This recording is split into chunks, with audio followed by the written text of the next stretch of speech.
Governo de Criciúma tenta acordo com a Casan sobre taxa de esgoto. Estatal pede mais prazo para analisar pedido. Futuro da ciência aplicada ao agronegócio é destaque da Embrapa Recursos Genéticos. Assinada a ordem de serviço para a reforma completa do antigo prédio do INSS no centro de Criciúma. Assinatura digital e agronegócio na pauta do governador Carlos Moisés. Banco Central informou que a taxa de juros do cheque especial voltou a subir. E ainda os fatos que ganharam destaque durante a semana na região. As notícias de Criciúma e do sul de Santa Catarina você confere a partir de agora. No ar pela TV Primavera, Informe Região.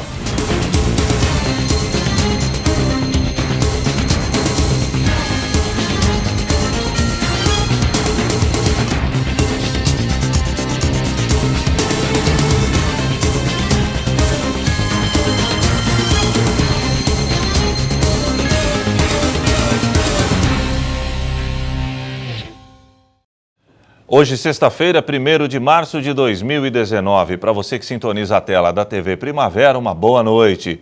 A reunião entre a presidente da Casan e o prefeito de Criciúma, Clésio Salvaro, não terminou em acordo. Salvaro quer um desconto de 40% na taxa de esgoto e mais uma participação de 7% nos royalties da cidade. A estatal pediu mais prazo para tomar a decisão. A reunião desta quinta-feira em Florianópolis entre a direção da Casan e o prefeito Clésio Salvaro não definiu ainda o futuro da relação entre a estatal e a prefeitura de Criciúma. O pedido da administração municipal é para a redução dos 100% para 60% sobre a taxa de água na cobrança do esgoto, além dos royalties de 7% sobre o faturamento da Casan em Criciúma de retorno para o município. Eu também não esperava que no dia de ontem saíssemos de lá com um acordo, até porque trata-se de um contrato que já tem décadas, né, e sempre foi a Casan a empresa que prestou este serviço de distribuição de água e agora também com a coleta do esgotamento, né, para tratar o esgoto da cidade. Fizemos uma proposta no final de janeiro, um pouco mais de 30 dias, de que o município de Criciúma quer uma contrapartida, um desconto de 40% na taxa do esgoto e 7% de royalty, que é a participação no faturamento para investir no saneamento básico da cidade. Mas a proposta apresentada pela Casan foi bem abaixo do esperado. A Casan ontem ela deferiu parcialmente, oferecendo apenas 5% de royalty, o que implica em R$400 mil, e 0 de desconto, o que também prontamente nós falamos que não. E se fosse aquela contraproposta e se não tivesse possibilidade de melhorar, ontem mesmo nós daríamos por encerrado. Segundo o prefeito, ainda na reunião ele afirmou à Casan que se o pedido de redução na taxa e repasse dos royalties não for atendido, o contrato entre a estatal e o município será rompido. Coloquei com muita clareza, tratando-se de representantes maior de duas instituições significativas, ela representando a Casan e eu representando o município de Criciúma, não tem como fazer ameaça, não tem blefe, não tem estratégia. Precisamos ser muito verdadeiros. Eu disse, não há uma ameaça, é fato concreto. Se vocês não atenderem o pedido do município de Criciúma, nós vamos assumir os serviços. Sem o acordo, a Casan pediu mais prazo e uma nova reunião foi agendada. Foi dado esse prazo até o dia 14, às 15 horas da tarde. Eles vão vir à cidade de Criciúma, esperam que atendam a solicitação de Criciúma. O que nós queremos nós não estamos pedindo esmola, nós não estamos pedindo subsídio, nós não queremos que outros municípios paguem a nossa conta, mas também o que nós não queremos é pagar a conta de outros municípios. Também o que nós não queremos é continuar bancando a mordomia, os altos salários, aquela estrutura gigantesca que existe na capital do estado. Nós queremos que seja um custo real de quanto custa para colocar a água na torneira de você que usa a água. Você não sabe quanto custa, você sabe porque você está pagando, mas de onde vem esse custo, por que esta tarifa, tu não sabe. Então, por isso, nós rompemos o contrato com a agência reguladora e agora, de forma definitiva, nós vamos resolver este problema a partir do dia 14. O futuro da ciência aplicada ao agronegócio é destaque da Embrapa Recursos Genéticos. Os trabalhos do Congresso Talento Estudantil estão expostos na sede do órgão em Brasília. Imagine estar envolvido em estudos que têm como objetivo imprimir órgãos humanos. Parece muito ficção científica para você? Mas esse é o objetivo de um estudo feito pela Thalita. Através da impressão 3D, no futuro nós acreditamos que nós poderemos imprimir órgãos, ou seja, vai diminuir a fila de transplantes, vai diminuir a taxa de rejeição, porque as pessoas vão estar percebendo um órgão que veio das células dela. O Luiz Arthur voltou os olhos dele para o mercado do agronegócio. Ele tem 3 pesquisas que buscam criar agentes biológicos para o combate de pragas nas lavouras, o que diminuiria a utilização de defensivos. O nosso trabalho ele visa exatamente um desenvolvimento mais responsável. Então, você tirar um pouco do inseticida químico, que já é provado, todas essas causas e os danos que são provocados pelo inseticida químico, tanto no meio ambiente quanto no ser humano e em todo o ecossistema, é muito interessante. Então, eu sinto que é uma alternativa de desenvolvimento mais verde, mais sustentável e que, assim, menos agressivo ao homem. Esses são só alguns dos 84 trabalhos expostos na 23ª edição do Congresso Talento Estudantil, promovido pela Embrapa Recursos Genéticos em Brasília. O evento tem como objetivo incentivar, aprimorar e valorizar a produção científica voltada para o mercado da biotecnologia. Esse evento, o Talento Estudantil, é um evento para promover a divulgação do conhecimento feito pelos alunos e, ao mesmo tempo, promover também uma integração maior entre as diversas áreas do conhecimento. Então, na nossa unidade, por exemplo, nós trabalhamos com animais, com micro-organismos, com vegetais, em diversos aspectos, na biotecnologia, na recursogenética. Então, os trabalhos que são apresentados, eles refletem isso, a diversidade, refletem também o avanço do conhecimento. O evento em si ele tem esse caráter de divulgação de um lado e motivação do outro. Muitas das tecnologias, especialmente as biológicas, aplicadas hoje em dia no campo, saíram de eventos como esse. Pode-se dizer que o futuro da ciência aplicada ao agronegócio no Brasil está exposto em alguns desses painéis. A gente tem vários trabalhos, que são trabalhos que a gente pode chamar de fronteira. Nós estamos realmente, em termos de agronegócio, em termos das práticas agrícolas, nós estamos avançando muito na questão dos bioinsumos, ou seja, dos agentes de controle biológico, dos agentes que fazem fixação biológica de nitrogênio, de outros insetos que também trabalham no controle biológico. Quer dizer, há um grande interesse em ter métodos mais naturais para o manejo das pragas, para a fertilização dos cultivos. Esse sim é o futuro da agricultura. Ao fim do congresso, os trabalhos serão publicados em um livro. Essa edição é comemorativa aos 44 anos de fundação da Embrapa Recursos Genéticos. Mas para os futuros pesquisadores, o mais importante é buscar soluções para os problemas que o mundo de hoje nos apresenta. Eu acho que para a gente, como aluno, é uma coisa muito importante a gente conseguir divulgar os nossos trabalhos. A gente faz muita coisa em laboratório, muita coisa no dia a dia, e aí às vezes a gente não consegue falar para as pessoas o que a gente está fazendo. Esse é um evento que ajuda muito na divulgação científica e ajuda nós como alunos. Nós aprendemos tanto a apresentar trabalhos e nós aprendemos muito sobre os trabalhos uns dos outros. A gente se sente assim contribuindo para que tecnologias sejam desenvolvidas para que, então, em regiões que eram impossível se produzir, como, por exemplo, no interior do Nordeste, sejam possíveis agora. Então, levar desenvolvimento para regiões que eram muito complicadas e solucionar problemas para, então, a gente conseguir ter uma produção mais eficiente. Então, gerar mais renda. A seguir, assinada a ordem de serviço para a reforma completa do antigo prédio do INSS no centro de Criciúma.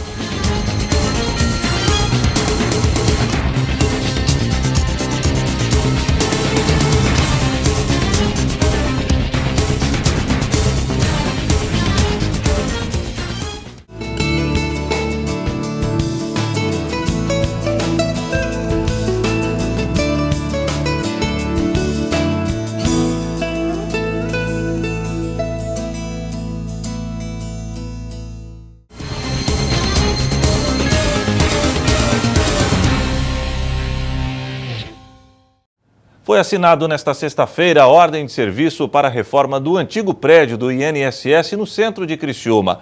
A obra está orçada em mais de R$1 milhão. O antigo prédio do Instituto Nacional do Seguro Social, INSS, em Criciúma, vai mudar de cara, ou melhor, de finalidade. O espaço vai abrigar, a partir do próximo ano, a Unidade Básica de Saúde do Centro e o Laboratório Municipal de Análises Clínicas. A estrutura, que é da União, mas foi cedida para a Prefeitura, será totalmente reformada. A história da transformação do prédio começou já faz um tempinho. Foi em 2017 que a União assinou a cessão de uso da estrutura para a Prefeitura por 20 anos, prorrogáveis por mais 20. Foi só a partir daí que a Prefeitura começou a obra. Primeiro obras emergenciais, como na cobertura hidráulica e elétrica. E agora foi assinada a ordem de serviço, que vai reformar totalmente o espaço. Esse prédio aqui tem quase 70 anos. A história de Criciúma não pode ser contada sem que tu inclua o prédio do antigo NPS. Então é um momento especial que eu estou vivendo, poder fazer a entrega da ordem de serviço no valor que ultrapassa R$1 milhão. Aqui vai funcionar a Unidade Básica de Saúde Centro para atender uma população de mais de 30 mil pessoas, que hoje são atendidas ali perto do Hospital São José, num ambiente apertado, impróprio, com pouca mobilidade, pouca acessibilidade. Vão vir para a área central, que tudo vai ser melhor. Aqui vai funcionar o laboratório, além da unidade básica de saúde, também um gabinete odontológico, enfim, completo. A obra de reforma no espaço será executada com recursos do CONDECOM, o Conselho Municipal de Defesa do Consumidor e da Cidadania, que repassou R$1.100.000 por meio do Fundo Municipal de Defesa dos Direitos Difusos. Trata-se de recursos provenientes de multas pagas ao PROCON. Hoje, a estrutura já conta com um elevador instalado para dar acessibilidade ao local. O equipamento, no valor de R$130 mil, também foi pago com recursos do CONDECOM. Esse prédio aqui, ele representa um marco tanto para os servidores quanto para a população, né? Hoje os nossos servidores trabalham num ambiente que não é o mais adequado, acabam sofrendo às vezes, uma pressão por executar um trabalho e que a população exige uma humanização melhor, sendo que nós sabemos que nem sempre o processo de humanização depende só de um espaço físico, mas ele é importante. Como que uma pessoa que fica em pé esperando 30 minutos com uma criança para tomar uma vacina, receber uma vacina, vai se sentir confortável? Ela não vai se sentir confortável. Então, esse prédio ele representa uma melhoria na qualidade do atendimento e da humanização. A estrutura pronta deve ampliar o atendimento de saúde na cidade. Nós vamos estar com um laboratório que vai atender os 210 mil habitantes do município de Criciúma, que hoje também nossos banheiros são incipientes, insuficientes para atender essa demanda. Nós não temos uma recepção para que as pessoas possam estar acomodadas até que seja o seu momento da sua coleta. E vamos ter então a nossa unidade básica de saúde central. Também hoje nós temos uma limitação, inclusive, de colocar novos profissionais médicos, porque não temos consultórios médicos suficientes. Hoje nós temos ausência de consultório odontológico, então 30 mil pessoas que não têm assistência odontológica no município. Então esse prédio ele vai representar certamente, uma qualidade e também a acessibilidade da população aos serviços de saúde público. O edital para a contratação da empresa havia sido lançado no dia 16 de janeiro. Agora, com a ordem de serviço assinada, a empresa vencedora da licitação, a FECEL Engenharia e Construções, deve dar início aos trabalhos. E já tem data para que a unidade de saúde e o laboratório sejam inaugurados. Só não temos a hora, mas dia 6 de janeiro de 2020. Dia 6, aniversário da nossa cidade, 6 de janeiro de 2020, nós fazemos o ato de inauguração e no dia 7 ela já estará em funcionamento para todos. Assinaturas digitais e agronegócio foram pautas debatidas durante a semana pelo governador de Santa Catarina, Carlos Moisés. Confira. O governo de Santa Catarina agora conta com certificação digital. Com o eCNPJ, os documentos podem ser assinados digitalmente pelo governador Carlos Moisés. Conforme o governador, esta é a principal ferramenta do governo sem papel. O modelo, segundo ele, traz segurança e agilidade na tramitação dos processos em todos os setores do governo. O processo de certificação foi realizado na tarde da última quarta-feira na Casa da Agronômica, pelo Centro de Informática e Automação do Estado de Santa Catarina, o CIASC, que é a autoridade registradora apta a emitir o certificado. Um técnico fez a captura dos dados biométricos do governador, que é o representante legal do eCNPJ no governo do estado. Conforme o CIASC, o eCNPJ serve como identidade visual para pessoas físicas e jurídicas garantirem a autenticidade e a segurança das transações e comunicações online. Até o próximo dia 2 de abril, cerca de 800 mil processos e documentos que tramitam anualmente na estrutura administrativa do Executivo Estadual estarão digitalizados e os servidores já estão sendo treinados para trabalhar com o novo modelo. A projeção do governador é economizar até 29 milhões de reais por ano com a digitalização dos processos e documentos. Também nesta semana, o governador Carlos Moisés recebeu representantes do Movimento dos Trabalhadores Rurais Sem Terra, o MST, em seu gabinete. O encontro foi intermediado pela bancada do PT na Assembleia Legislativa e contou com a presença de outras entidades ligadas à agricultura familiar. Na ocasião, Moisés recebeu um documento com 6 eixos defendidos para o setor. A seguir, os fatos que ganharam destaque durante a semana na região.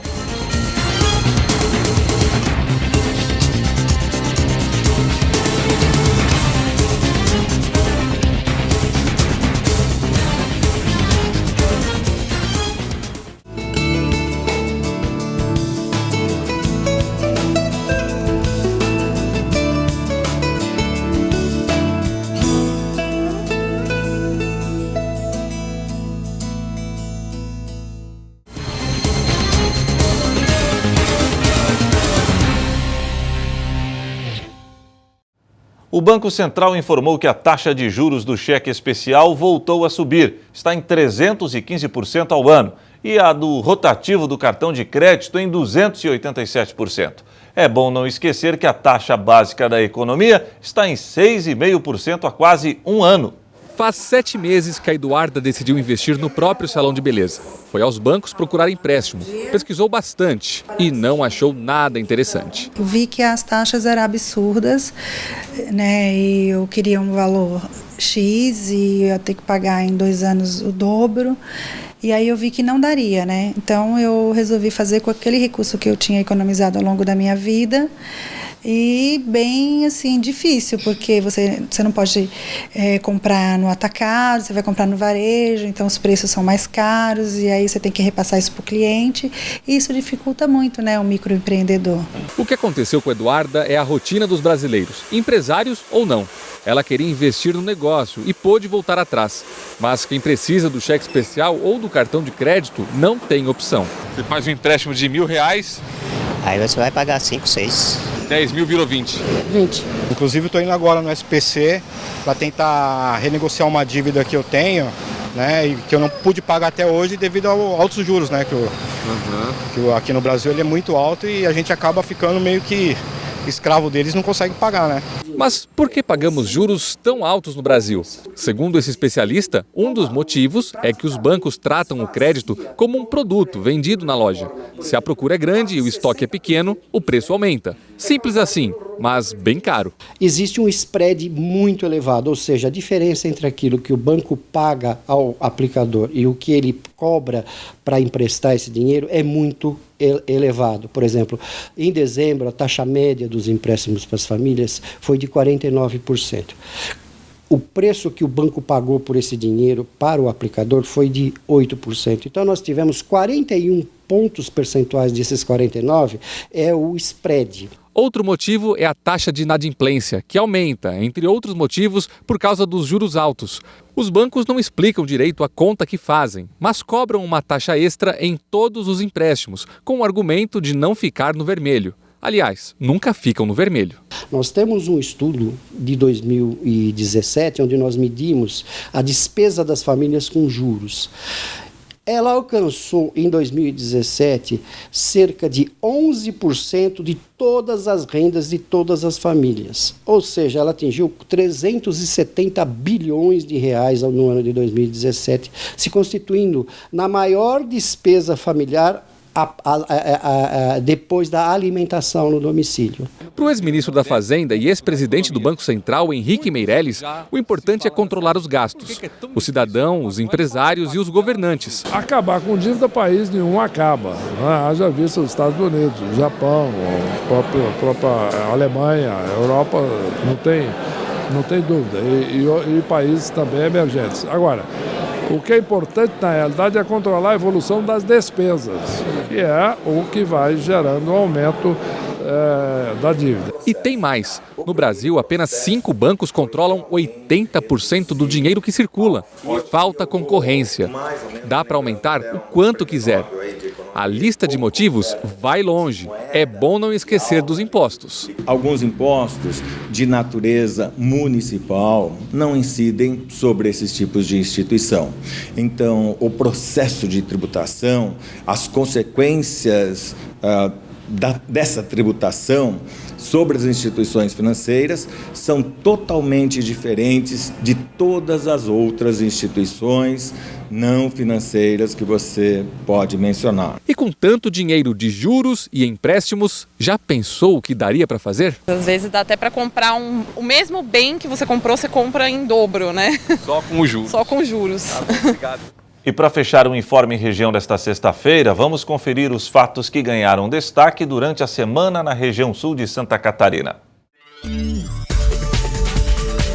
Segunda-feira, proposta para instalação de Colégio Militar de Criciúma na Escola Heriberto Wilson gera polêmica. Somente a gente está ouvindo, né, pela mídia, né, começou pela mídia, né, depois nos passaram que estão fazendo baixo-assinado na Próspera, que a gente não estava sabendo, e sexta-feira, dia 22, eu liguei para o assessor, para o Magno, assessor do deputado José Lopes lá, né, para ele Gessé Lopes, para ele vir aqui conversar com a gente, mas até o momento nada, não vieram. Conselho de Cultura de Criciúma afirma que Prefeitura não está realizando repasses há 5 anos e nem responde ofícios. Nós temos já uma legislação, né, que nos garante um fundo municipal de cultura, né, um recurso que viria do município para financiar projetos culturais na cidade. Esse fundo ele está já desde 2014 sem receber repasses, né? Então, por conta da situação, o município não realizou mais editais, né? O edital Cultura Criciúma, que é o nosso edital de fomento à cultura aqui da cidade. O Conselho Municipal de Políticas Culturais vem tentando um diálogo, né, com a Prefeitura, com a ajuda da Fundação Cultural também, mas tem sido bastante difícil, né? Terça-feira, vereador criciumense solicita informações da Prefeitura sobre vistorias em escolas municipais. Eu tenho acompanhado desde outubro do ano passado a situação do Amaro e eu chamei atenção naquele momento, né, da necessidade de apresentar um laudo do Corpo de Bombeiro da Defesa Civil acerca do colégio ali da Vila Nova Esperança. Então, nós percebemos uma situação que aparentemente não houve uma preocupação maior por parte do poder público. Então isso acabou me motivando a fazer esse levantamento em todas as escolas do município, todas as creches do município, atendidas também pela FAS. Ministro da Saúde Luiz Henrique Mandetta libera recursos para 43 municípios catarinenses. Criciúma será contemplada. Estou trabalhando aqui em Santa Catarina hoje, a convite do governador do estado, da bancada federal, reconhecendo que o governo federal tem recursos a serem disponibilizados a Santa Catarina por serviços que já haviam sido abertos, que estavam represados, onde nós os juntamos todos numa portaria única que totaliza aproximadamente 30 milhões de reais, mais as ambulâncias que estavam represadas para serem entregues, e ouvindo os pleitos dos prefeitos, do governador, da bancada federal, para que a gente possa trabalhar para aproximar o teto de recursos financeiros de Santa Catarina da média nacional, já que aqui é mais baixo, por um problema histórico, e também para poder amparar a abertura de alguns serviços novos. Quarta-feira, polêmica da semana está agitando as redes sociais. Afinal de contas, existe problema ou não em cantar o hino nacional nas escolas públicas do Brasil? É importante o nosso aluno saber o hino, é importante conhecer nossa bandeira, é o que representa o nosso país em qualquer parte do mundo, e nós, como cidadãos brasileiros que somos, nós temos que conhecer o hino, cantar o hino e conhecer a nossa bandeira, cantar e amar a bandeira e o hino e o nosso Brasil. Prefeitos e entidades da região carbonífera se reuniram para buscar investimentos para o Sul. Nós, em conjunto com a REC, já desde o ano passado, a gente já vem fazendo um trabalho no sentido de integrar o setor público com o setor privado na busca de novos investimentos. Então nós começamos a conversar e verificar de que forma que nós podemos vender melhor a nossa região. Só que nós não temos ainda um material catalogado com todos os dados da região, as potencialidades da região, da economia da região. Quinta-feira, deputado estadual Marcos Vieira será o presidente da CPI da Ponte Hercílio Luz. Escolha do parlamentar gerou controvérsias entre os legisladores. Ontem tivemos a votação da CPI da Ponte e, lamentavelmente, eu perdi a oportunidade, vamos dizer assim, de poder presidir essa CPI, já que eu trabalhei para isso, divulguei bastante os trabalhos. E o que mais me deixa triste, não por mim, mas por Santa Catarina, é o fato de as pessoas aqui, os meus colegas, dos 9 colegas que nós tivemos aqui, 6 optaram por dar oportunidade da presidência para alguém que nem ao menos queria que essa CPI acontecesse, nem ao menos assinou o abaixo-assinado da abertura desse inquérito. Centro de Valorização à Vida completou 15 anos em Criciúma. Corte de bolo marcou a comemoração da data. Chega até nós todos os tipos de dificuldades de conflitos conjugais, perdas. Muitas vezes nós deparamos com pessoas e descobrindo a sua sexualidade. E nisso reside um conflito muito grande, um tabu, as pessoas não conseguem conversar. E conosco eles trazem isso. Então, quando você consegue ter um retorno de alguém que nos diz assim: eu estou aqui porque um dia liguei para vocês e alguém me ouviu, sem me julgar, sem questionar, sem me censurar. Isso que é interessante. É isso que a gente faz. Trabalhar, ouvir as pessoas, deixar que as pessoas transbordem o seu conflito, a sua preocupação. E busque sim um apoio emocional e um carinho conosco. E o Informe Região desta sexta-feira fica por aqui. Voltarei amanhã, 15 para o meio-dia, no Boletim Primavera. Até lá!